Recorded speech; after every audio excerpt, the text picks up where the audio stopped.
Hello students, solution chapter में हम concentration terms study कर रहे हैं और इस लेक्चर में हम नॉर्मेलिटी टर्म स्टडी करेंगे। प्रीवियस हम 3 कंसंट्रेशन मेनली इम्पोर्टेंट पढ़ चुके हैं, मोलैरिटी, मोलैलिटी और मोल फ्रैक्शन। तो नॉर्मेलिटी और मोलैरिटी कुछ आपस में रिलेटेड हैं, थोड़ा सा चेंज है मोलैरिटी में। मोलैरिटी अगर आपको ध्यान हो, क्या थी मोलैरिटी?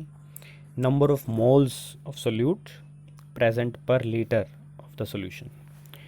यहाँ पर मोल्स को चेंज करके सिर्फ आपको एक छोटी सी टर्म चेंज करनी है। मोल्स की बजाय number of gram equivalent of solute, moles की बजाय ग्राम इक्विवेलेंट। देखते हैं क्या होते हैं ग्राम इक्विवेलेंट। और present per litre of the solution, that is volume of solution in litres.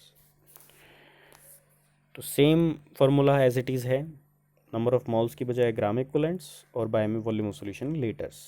अगर एमएल में है तो दैट इज़ मल्टीप्लाइड बाय 1000 हो जाएगा। अब नंबर ऑफ मोल्स क्या थे? नंबर ऑफ मोल्स कैसे फाइंड आउट होते थे? Given mass by molar mass. यहाँ भी ऐसा ही है। नंबर ऑफ ग्राम इक्विवेलेंट्स क्या हैं? गिवन मास बाय में मोलर मास नहीं, इक्विवेलेंट मास। जो इक्विवेलेंट मास है वो मोलर मास ही होता है, बट थोड़ा सा डिफरेंस है। तो यहाँ से नंबर ऑफ ग्राम इक्विवेलेंट जो हमें चाहिए, given mass by equivalent mass. तो अब ये देखते हैं इक्विवेलेंट मास कैसे निकलेंगे। इक्विवेलेंट मास जो होता है दैट इज़ मोलर मास ही है, एटॉमिक मास ही है मतलब, बट बाय में एन फैक्टर या कहें वैलेंसी या कहें एसिडिटी और बेसिसिटी। इसको थोड़ा सा और एक्सप्लेन करेंगे हम अलग अलग सब्सटेंसेस के लिए। जैसे इक्विवेलेंट मास किसी एलिमेंट का निकाल रहे हैं तो एटॉमिक मास बाय वैलेंसी हो जाएगा। मेनली एसिड का निकाल रहे हैं तो इक्विवेलेंट मास किसके इक्वल हो गया? मोलर मास बाय में बेसिसिटी। बेसिसिटी का मतलब कितने H positive, that is number of replaceable H positive. Sulphuric acid कितने H पॉजिटिव दे सकता है? 2। तो इसका मोलर मास बाय 2 कर दिया, ये इसका इक्विवेलेंट मास आ गया। इसी टाइप से बेस की बात करें तो मोलर मास बाय एसिडिटी, मतलब वो कितने OH नेगेटिव दे सकता है। तो NaOH का आप मोलर मास कैलकुलेट करते हो 40 आता है, ये एक ही OH नेगेटिव दे सकता है तो 40/1 दैट इज़ 40 इक्वल आ गया ये। इसका मतलब NaOH के केस में इक्विवेलेंट मास और मोलर मास दोनों इक्वल हैं। अगर इक्विवेलेंट मास और मोलर मास इक्वल हैं तो आप यहाँ देखोगे इक्विवेलेंट मास और मोलर मास अगर इक्वल हो जाते हैं तो यहाँ मोलर मास ही आ जाएगा, that is number of moles आ जाएंगे। तो अगर मोलर मास यहाँ है तो given mass by molar mass, ये नंबर ऑफ मोल्स बन जाएंगे। तो अगर नंबर ऑफ मोल्स होंगे तो ये मोलैरिटी ही बन जाएगी, that is molarity is equal to normality जब एसिडिटी बेसिसिटी 1 होती है, वैलेंसी 1 होती है। एलिमेंट्स की बात की हमने, जैसे कार्बन का एग्जांपल है, वैलेंसी 4 है कार्बन की, तो 12 इसका मास बाय में 4, तो ये इक्विवेलेंट मास आ गया। तो एक टर्म का डिफरेंस है यहाँ पर, मोलर मास की जगह इक्विवेलेंट मास। किसी सॉल्ट की बात करें, सॉल्ट में क्या फॉर्मूला रहेगा इक्विवेलेंट मास का? मोलर मास बाय में पॉजिटिव वैलेंसी। कितनी पॉजिटिव वैलेंसी है? Total positive valency. जैसे सोडियम कार्बोनेट का एग्जांपल लें, 2Na पॉजिटिव है यहाँ पर, दैट इज़ 2 पॉजिटिव चार्ज है, तो मोलर मास बाय में 2 कर देंगे, इक्विवेलेंट मास आ जाएगा। तो इक्विवेलेंट मास आप यहाँ से निकालो, फिर नंबर ऑफ ग्राम इक्विवेलेंट्स निकालो और फिर उससे नॉर्मेलिटी फाइंड आउट हो जाएगी। इसको मोलैरिटी से रिलेट करके अगर स्टडी करोगे तो ये इजी रहेगा और इसके बेसिस पे न्यूमेरिकल भी सॉल्व हो जाएंगे। अब ऑक्सीडाइजिंग एजेंट और रिड्यूसिंग एजेंट की अगर बात करें तो इक्विवेलेंट मास कैसे आएगा? उस रिडॉक्स रिएक्शन में कोई भी ऑक्सीडाइजिंग एजेंट या रिड्यूसिंग एजेंट किसी रिएक्शन में होता है तो वो रिडॉक्स रिएक्शन काम करती है। उस रिडॉक्स रिएक्शन में कितने इलेक्ट्रॉन्स की इन्वॉल्वमेंट है वो उसकी एसिडिटी और बेसिसिटी होती है, उसका एन फैक्टर होता है।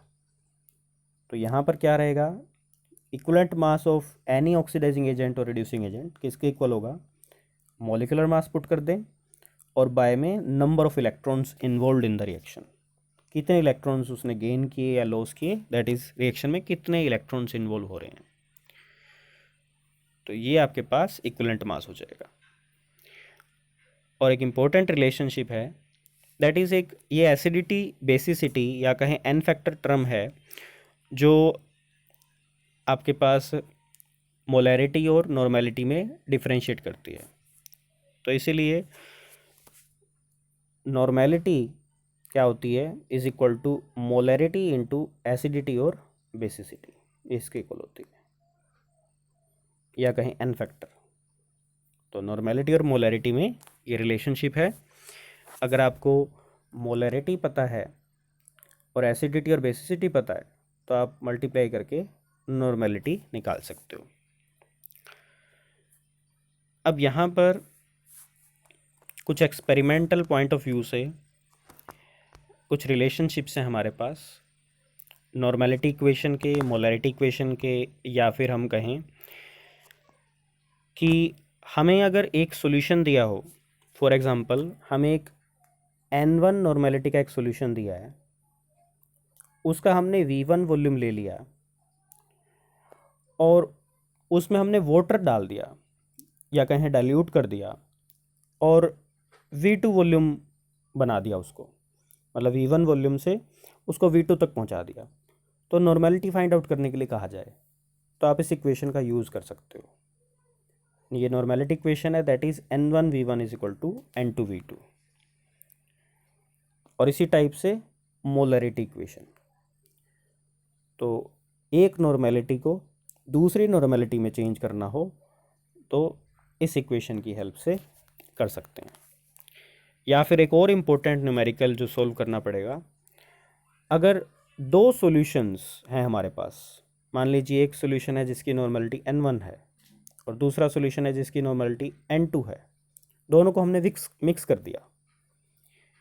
फॉर एग्जांपल V1 वॉल्यूम इसका लिया और V2 वॉल्यूम इसका लिया, तो हमारे पास एक नया सॉल्यूशन बनेगा। तो जिसकी नॉर्मेलिटी हमने मान ली उसकी नॉर्मेलिटी होगी N3। तो यहाँ भी ये रिलेशनशिप वैलिड होगा।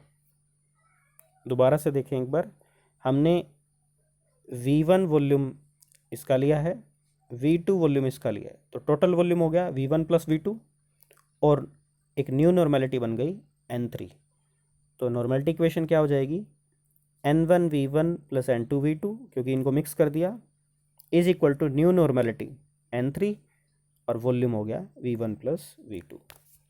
तो यहाँ से आप ये N3 जो न्यू नॉर्मेलिटी है वो भी फाइंड आउट कर सकते हो। तो ये दो सॉल्यूशंस को मिक्स करते हैं तब आपके पास थर्ड जो मोलैरिटी है या नॉर्मेलिटी, दोनों आप फाइंड आउट कर सकते हो। दोनों रिलेशनशिप्स बिल्कुल सेम है, दैट इज़ द नॉर्मेलिटी। और ये चारों concentration term normality, molarity, molality and mole fraction important है। अब आप इसके बेसिस पे कुछ न्यूमेरिकल्स ट्राई करोगे। फॉर्मेलिटी कंसंट्रेशन टर्म इम्पोर्टेंट इतनी नहीं है और हम कह सकते हैं सिलेबस से नेगलेक्ट भी है ये, बट इसको डेफिनेशन के तौर पे एक फॉर्मेलिटी के तौर पे कर सकते हो। फॉर्मेलिटी है क्या, ये number of gram formula masses होते हैं जो आपके क्रिस्टल लैटिस होते हैं जैसे, उनके लिए यूज़ होती है। तो number of gram formula masses dissolved पर लीटर ऑफ द सॉल्यूशन, ये भी मोलैरिटी से मिलती जुलती है, बस मोल्स की जगह आपके पास ग्राम फार्मूला मास दे दिए गए हैं। ये कभी यूज़ नहीं होगी, किसी भी न्यूमेरिकल के अंदर नहीं आएगी आपके पास। ये कुछ क्वेश्चंस हैं, आपको इसको ट्राई करना है, सॉल्व करना है कि किस तरीके से आप सॉल्व कर सकते हो। कुछ हिंट्स हम देख लेते हैं इसमें क्या आएंगे।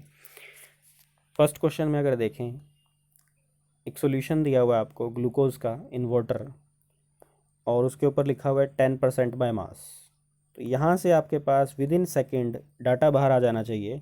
10% बाय मास का मतलब है 10 ग्राम सोल्यूट है और 90 ग्राम सॉल्वेंट है, दैट इज़ 10 ग्राम ग्लूकोज है और 90 ग्राम वाटर है। तो गिवन मास आ गया दोनों का आपके पास, और ग्लूकोज और वाटर का फॉर्मूला पता है तो मोलर मास भी आप लिख लोगे।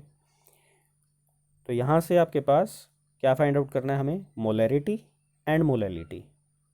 सबसे पहले आप मोलैलिटी फाइंड आउट कर सकते हो इजीली, क्योंकि आपके पास मास ऑफ सोल्यूट आ गया है और मास ऑफ सॉल्वेंट आ गया है, तो आप मोलैलिटी फाइंड आउट करोगे पहले। फिर डेंसिटी दी हुई है आपको, इसकी डेंसिटी, डेंसिटी ऑफ सॉल्यूशन। तो आपके पास मास ऑफ सॉल्यूशन कितना है, 10 ग्राम सोल्यूट है, 90 ग्राम सॉल्वेंट है, 100 ग्राम सॉल्यूशन हो गया। आपके पास मास ऑफ सॉल्यूशन है, डेंसिटी ऑफ सॉल्यूशन है, तो density is equal to mass by volume. तो आप यहाँ से वॉल्यूम ऑफ सॉल्यूशन निकाल लेंगे। तो वॉल्यूम ऑफ सॉल्यूशन अगर आपके पास होगा फिर आप मोलैरिटी कैलकुलेट करोगे। ये मैं आपको हिंट्स दे रहा हूँ जिससे आप न्यूमेरिकल सॉल्व करके ट्राई करोगे, और कुछ डाउट्स हैं तो वो फिर हम उसको डिस्कस करेंगे। नेक्स्ट इसी टाइप से सॉल्युबिलिटी के बारे में दिया हुआ है। बेरियम हाइड्रोक्साइड की सॉल्युबिलिटी वाटर में दी हुई है 5.6 ग्राम पर 100 ग्राम, इतने में डिसॉल्व होता है ये। और पूछा हुआ है what is the molality of hydroxide ion in A saturated solution of barium hydroxide at this temperature. That is आपके पास यहाँ मोलैलिटी पूछी है हाइड्रोक्साइड आयन की।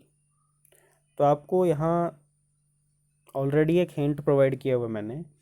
देखिए बेरियम हाइड्रोक्साइड जो है इसमें एक बेरियम हाइड्रोक्साइड का मॉलिक्यूल 2H नेगेटिव देगा। आपके पास नॉर्मली यहाँ पे गिवन मास है सोल्यूट का भी और गिवन मास है सॉल्वेंट का भी, तो आप मोलैलिटी निकाल सकते हो इजीली। बट यहाँ से जो मोलैलिटी निकलेगी वो होगी बेरियम हाइड्रोक्साइड की, बट हमें मोलैलिटी निकालनी है हाइड्रोक्साइड आयन की। एक बेरियम हाइड्रोक्साइड 2H नेगेटिव्स देगा, तो इसलिए मोलैलिटी ऑफ हाइड्रोक्साइड आयन हो जाएगी ट्वाइस ऑफ बेरियम हाइड्रोक्साइड। जो आप इस डाटा से मोलैलिटी निकालोगे आपको उसको ट्वाइस करना है, तो आपकी OH नेगेटिव की मोलैलिटी आ जाएगी। नेक्स्ट न्यूमेरिकल हमारे पास दिया हुआ है, calculate the number of moles of methanol in 5 litre of its 2m solution. This 2m का मतलब है स्मॉल m, मोलैलिटी दी हुई है आपको। तो number of moles find out करने हैं आपने, वॉल्यूम ऑफ सॉल्यूशन दिया हुआ है और आपको यहाँ डेंसिटी प्रोवाइड की हुई है। सबसे पहले आप यहाँ क्या करेंगे, हमें वॉल्यूम ऑफ सॉल्यूशन दिया हुआ है और जबकि यहाँ पर हमें मोलैलिटी दी हुई है, तो हमें इस वॉल्यूम को डेंसिटी की हेल्प से कन्वर्ट करना है मास ऑफ सॉल्यूशन में। डेंसिटी है आपके पास, वॉल्यूम है, तो आप पहले मास ऑफ सॉल्यूशन निकालेंगे।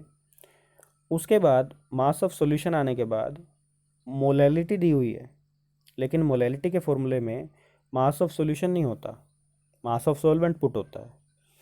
तो आप इस मोलैलिटी को अगर डिफाइन करते हो, दिस इज़ 2 मोल पर केजी।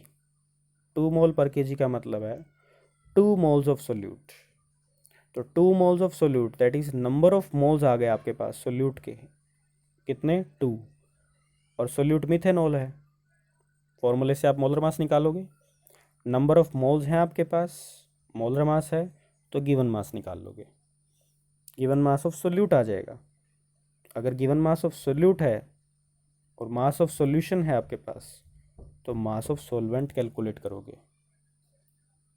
ठीक है, मास ऑफ सॉल्यूशन आपने निकाला यहाँ से, मास ऑफ सॉल्यूशन, और मास ऑफ सोल्यूट यहाँ से निकाला, तो मास ऑफ सॉल्वेंट कैलकुलेट करके फिर मोलैलिटी के फॉर्मूले में इसको पुट करोगे। Then calculate the mole fraction of ethanol in a sample of spirit containing 92% of ethanol by mass। That is आपको यहाँ पर मास परसेंटेज दिया हुआ है 92%, दैट इज़ ये मास ऑफ सोल्यूट है 92 ग्राम और मास ऑफ सॉल्वेंट बचा हुआ 8 ग्राम हो गया और आपको मोल फ्रैक्शन निकालना है। गिवन मास ऑफ सोल्यूट भी है, गिवन मास ऑफ सॉल्वेंट भी है और फॉर्मूले दे रखे हैं आपको। इथेनॉल जो होता है वो एक्वस सॉल्यूशन होता है, दैट इज़ सोल्यूट इथेनॉल है C2H5OH, और सॉल्वेंट वाटर है H2O। वहाँ से मोलर मास निकालो, आपके पास नंबर ऑफ मोल्स आ जाएंगे दोनों के, और जिससे आप मोल फ्रैक्शन ईजिली कैलकुलेट कर सकते हो। इसी टाइप से नेक्स्ट है हमारे पास, we have to find the molarity and molality of 15% solution. Mass percentage दिया हुआ है सल्फ्यूरिक एसिड का।